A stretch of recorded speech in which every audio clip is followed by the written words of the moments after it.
I love this in John 21. By the way, the Sea of Tiberias is the Sea of Galilee.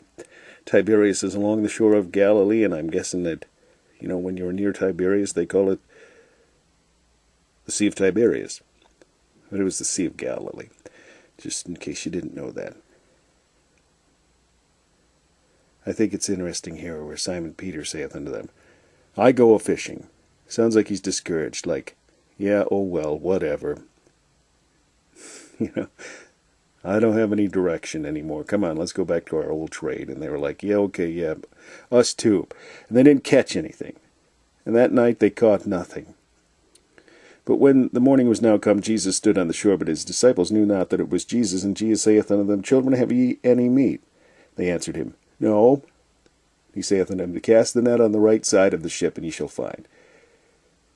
They cast therefore. Now they were not able to draw it for the multitude of fishes. Then they got it. Because this is how it began with them. It's recorded in Luke 5. It says, I'm sorry, it's Luke's.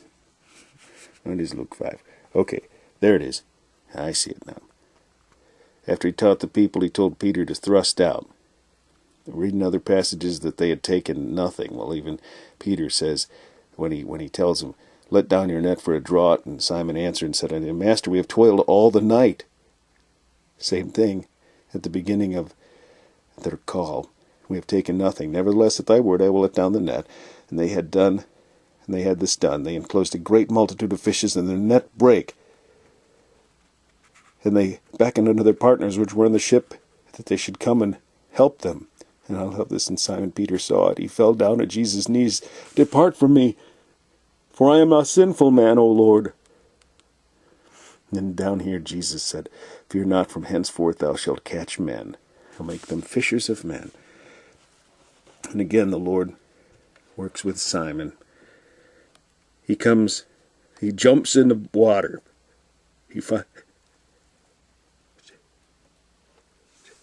John says, It's the Lord. Now when Simon Peter had heard this, that it was the Lord, he girt his fisher's coat unto him, for he was naked, and did cast himself into the sea. And then, look, did Jesus need those fish that they caught? No, it was to teach a lesson, because he already had fish. I have meat to eat that ye know not of. Fish were already being prepared for them.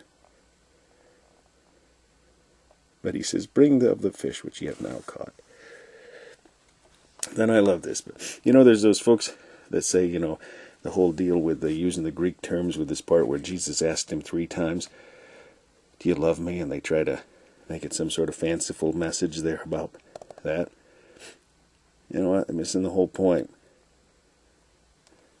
And one thing, it's nonsense about all that, because this is,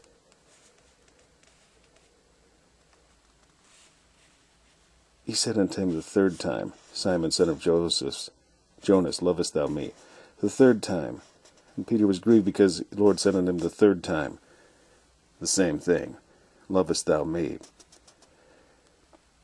If you love me, you will keep my commandments. You will. And what is the great commandment? To love the Lord thy God with all thy heart, with all thy soul, with all thy might. And the second is like unto it, to love thy neighbor as thyself, to be a witness to your neighbor. Follow Christ. I think it's interesting too, because the Lord said, Follow me. And Peter felt a little nervous, and he's like, Oh, well, what about him? And he says, What shall this man do? Jesus said, What does it matter? Follow thou me. You follow me. That's so great. We're almost done with the whole section of the life of our Lord. We've got a reading or 2 to go, and then we'll be on to the next section, where we'll be in the book of Acts.